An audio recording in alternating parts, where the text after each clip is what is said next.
It's 2 a.m. Your phone's blowing up with memories.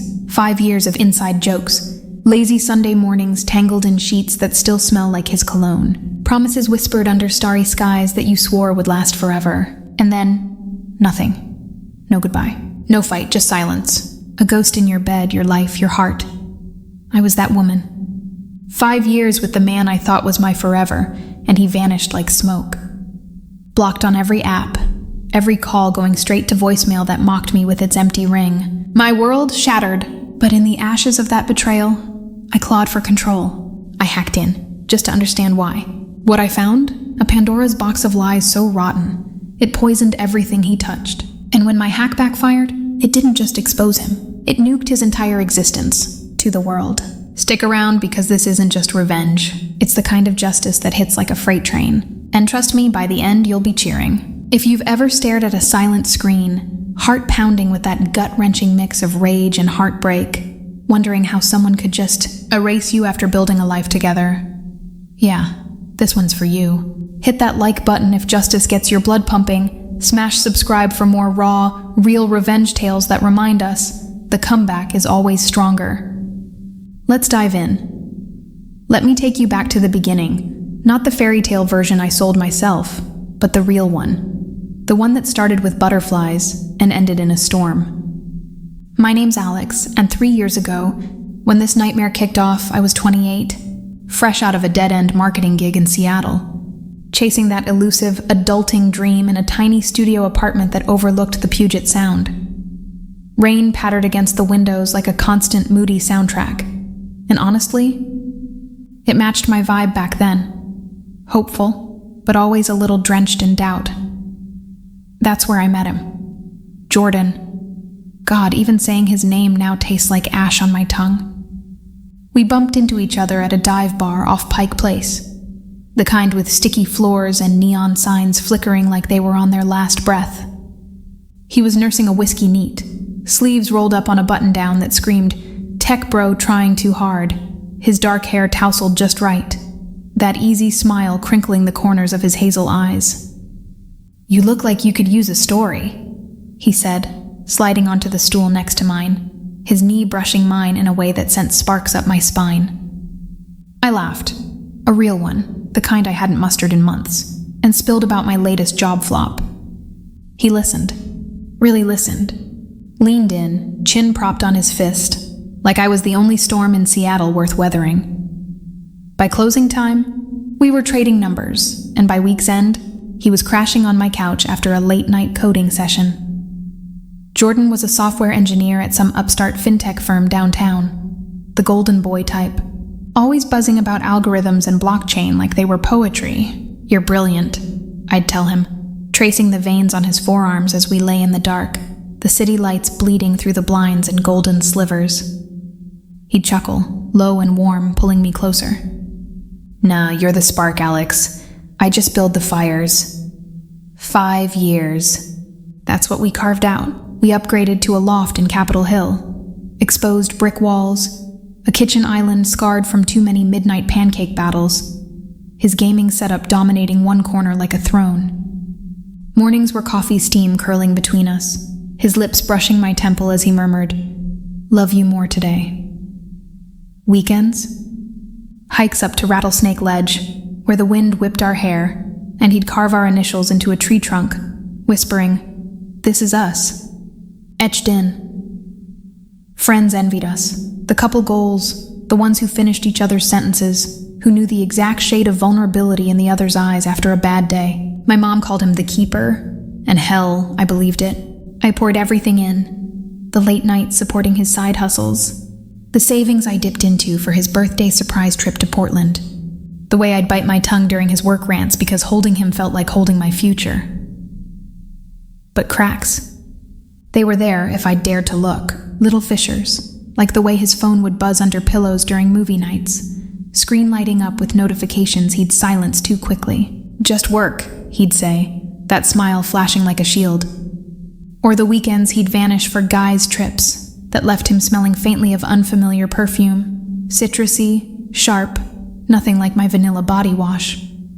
I'd push it down, tell myself it was paranoia, the ghost of my own insecurities whispering lies. After all, love like ours, it didn't fracture. It fortified.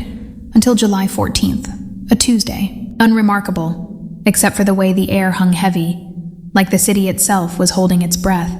I came home from a client pitch, nails bitten to stubs, but buzzing with that post-win high. The apartment smelled off. Takeout containers from that Thai place he hated, piled like accusations on the counter. His keys were gone. Shoes missing from the rack. I called his name, voice echoing off the empty walls. Jordan, babe? And when silence answered, my stomach twisted, a cold knot uncoiling slow and vicious. His closet? Half empty, drawers yanked open, clothes stuffed haphazardly into a duffel that lay abandoned by the bed like a taunt. My heart hammered, palms slick against the doorframe as I scrolled his last text. Meeting ran late. Love you. Sent at 3 p.m. Nothing since. I fired off messages. Where are you? Everything okay?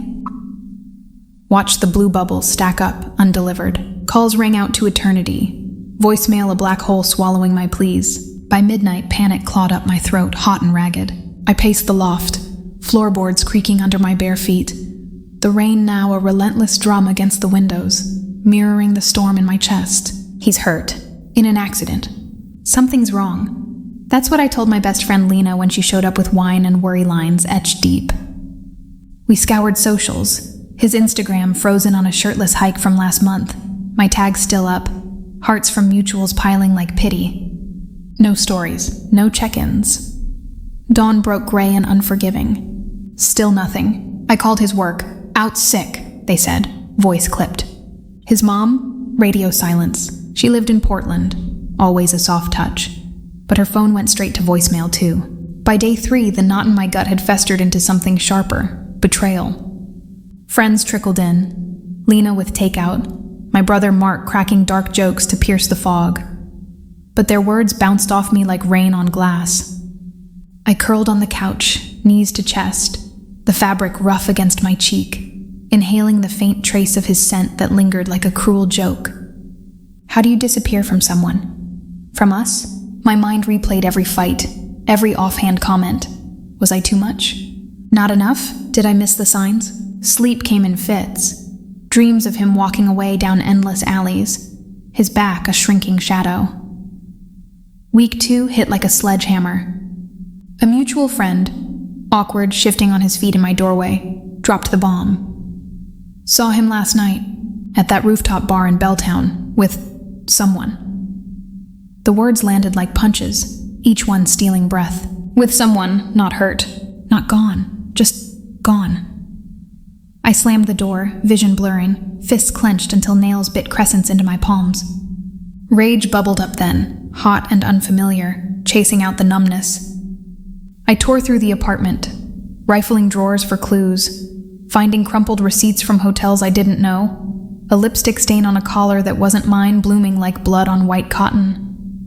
The citrus perfume? It haunted me now, a ghost in every corner. That's when the underestimation stung deepest. Jordan always teased me about my nerd side, the coding boot camp I'd done on a whim 2 years back, the late nights tinkering with Python scripts while he gamed. You're wasted in marketing, he'd say, half laughing, like it was cute but irrelevant. But those skills? They weren't toys. They were weapons, forged in frustration, sharpened by nights alone when he'd cancel plans for work. Powerless? Yeah, I felt it. That suffocating weight of being discarded like yesterday's code, debugged and deleted. But disrespect? That ignited something primal. He thinks he can erase me, after I built him up, held his dreams in my hands like fragile glass? No, fuck that. The breaking point came on a humid Friday, thunder rumbling outside like the growl in my throat. Lena found me at my laptop, eyes bloodshot, fingers flying across keys in the dim glow of the screen. What are you doing? She asked, voice laced with that big sister caution. I didn't look up, the cursor blinking like a heartbeat. Getting answers. It was half truth, half vow. I'd started simple, phishing his email with a fake password reset from a burner account, heart pounding as his inbox flooded open. Emails from her, the someone. Screenshots of hotel bookings, flirty threads stretching back months. But deeper, buried in folders labeled personal, a rabbit hole that made my skin crawl. Jordan wasn't just cheating. He was a fraud. Bank statements siphoned from clients. Elderly folks he'd charmed online, promising crypto investments that evaporated like mist. Screenshots of fake profiles on dating apps, catfishing women for loans he'd never repay. Voicemails from furious exes, voices cracking with hurt that mirrored my own. And the kicker? A hidden drive on his cloud. Encrypted but not unbreakable, videos. Not the intimate kind, thank God, but leverage.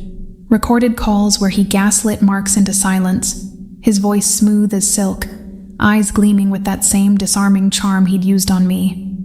This man, my man, was a predator, preying on trust, on loneliness, on love.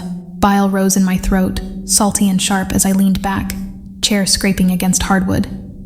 The room spun, rain lashing the panes like applause for my naivety. But in that whirl, clarity. He doesn't get to walk away clean. Not after this. Planning it felt like shedding skin. Raw, exhilarating, terrifying. I couldn't go nuclear, not yet. One wrong move and it'd boomerang, so I mapped it out in whispers to myself, pacing the loft at 3 a.m., bare feet cold on the floor, steam from chamomile tea curling forgotten in my mug. Step 1. Mirror his world. I spun up anonymous accounts, ghost profiles on Reddit, Twitter, those shady finance forums he lurked. Posted bait. Heard of this fintech scammer? Jordan Hale, Seattle-based. DM for receipts. Attached blurred snippets. Just enough to hook the curious, not enough to trace back. My pulse thrummed in my ears, fingers trembling as I hit send, the whoosh of upload echoing like a gunshot. Step 2. The hack proper. I'd cracked his phone passcode months back, his birthday, lazy bastard, and with a side-loaded app from my bootcamp days, I mirrored his data stream. It was sloppy, adrenaline-fueled. I bypassed his two-factor with a SIM swap trick that left me sweating, palms slick on the keyboard. In I went, socials, emails, that encrypted drive yielding to a brute-force script I'd jury-rigged overnight. Files spilled out. Spreadsheets of victims' names, wire transfers to offshore accounts, even a burner phone log tying him to a Ponzi scheme that had fleeced retirees out of nest eggs.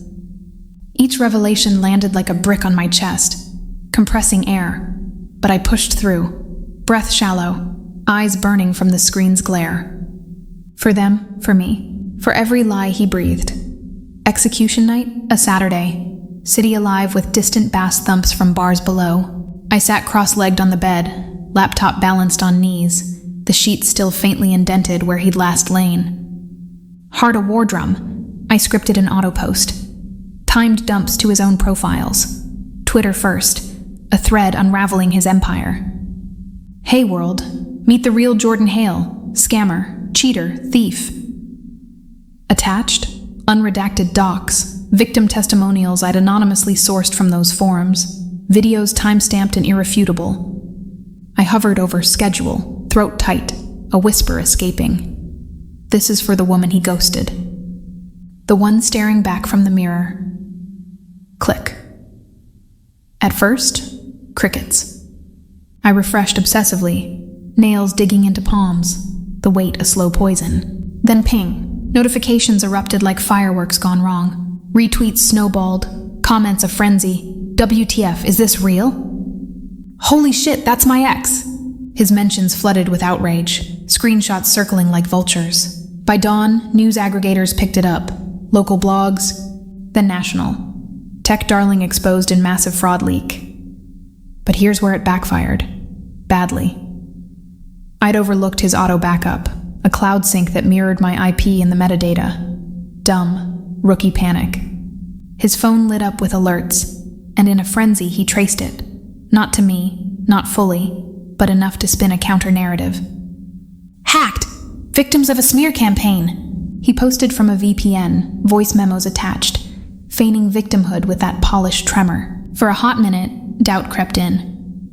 My hands shook as I scrolled the backlash, stomach churning like I'd swallowed glass. What if they believe him? What if I just made it worse? Forums turned on the leaker, doxing attempts pinging my burners, threats slithering into inboxes that made sleep a distant memory. Powerlessness roared back, louder, a tidal wave crashing over the fragile dam I'd built. I huddled in the dark, knees drawn up, tears hot tracks down chilled cheeks, whispering to the empty room. I was so close. So stupid. But backfires? They don't always burn you. Sometimes they ignite the world. It started small. A victim, an older woman named Ruth from Tacoma, whose email I'd glimpsed in the dumps. She recognized the thread, cross-posted to AARP forums. This is him. He took my savings for safe investments. Here's my proof. Attachments flew, bank statements, chat logs. Then another, a jilted ex from Portland, voice memo trembling. He ghosted me too, after promising forever. The dominoes? They didn't just fall, they avalanched. By Monday, his employer, that shiny fintech facade, issued a statement. Under investigation, employee suspended pending review. But it was the viral pivot that gutted him. A TikTok sleuth stitched the thread with deep dive analysis, racking 2 million views overnight. Not just fraud, this guy's a serial ghoster. Pattern matches a dozen stories. Comments exploded. Charred Jordan Hale exposed trending, memes of his smile photoshopped over wanted posters, victims converging in live spaces, voices overlapping in a chorus of raw hurt. I watched from my laptop, breath caught, as his facade cracked live. A news clip looped on my feed, him at a press gaggle outside his office, hair disheveled, eyes darting like cornered prey. Reporters swarmed, mics thrust like spears. Mr. Hale, care to comment on the allegations? His face, that face I'd kissed 1,000 times, paled to chalk, lips parting in a fish gasp. This is fabricated, a hack job by... Stutter. Sweat beaded on his brow, shirt clinging damp under studio lights. Then a reporter, sharp-eyed. We've verified the docs. Victims are coming forward. Your response? He froze, Adam's apple bobbing, hands clenching into white-knuckled fists at his sides. The silence stretched, camera zooming mercilessly, capturing the micro-tremor in his jaw, the flicker of panic in those hazel eyes that once held my world. No comment, he choked, bolting for his car, door slamming like a final punctuation. Behind the scenes, chaos I pieced together from leaks. His someone, the citrus-scented interloper, dumped him via text, public as a billboard. Knew you were shady. But this? Done. Offshore accounts frozen by feds tipped off by the viral storm. Eviction notices for the sleek condo he'd slunk to. Courtesy of unpaid rent from siphoned funds. And the crowning humiliation? A class action suit filed by those he'd fleeced. Lawyers circling like sharks. His name splashed across headlines. From tech whiz to wanted. The fall of Jordan Hale. Me? I didn't gloat from the shadows. No, the release hit visceral. A dam bursting in my chest. Warm flood of tears I didn't bother wiping. I stood at the window, rain finally easing to a drizzle, city lights smearing into halos. My reflection stared back, not broken, but remade, shoulders squared, breath steady for the first time in weeks. He saw me coming, and he couldn't run. Triumph tasted like salt and sunlight, validation seeping into bones I'd thought fractured beyond repair. The world hadn't just seen his dirt, they'd seen mine scrubbed clean. Justice, it wasn't a hack. It was a reckoning. Looking back, that ghosting wasn't the end. It was the forge. Betrayal strips you bare, but in the fire, you emerge unbreakable. Karma's got a hacker's precision. It finds the cracks and widens them wide. What's your take? Does revenge heal, or just even the score? Whew, if that didn't leave you with chills and a fist pump, check your pulse. Smash that like if Jordan's downfall hit different. Drop in the comments. What's the wildest revenge you've pulled off, or dreamed of? Share your stories. We read them all. And hey, subscribe. Turn on notifications. More epic takedowns dropping weekly. You've got the power. Now go claim it. See you in the next one.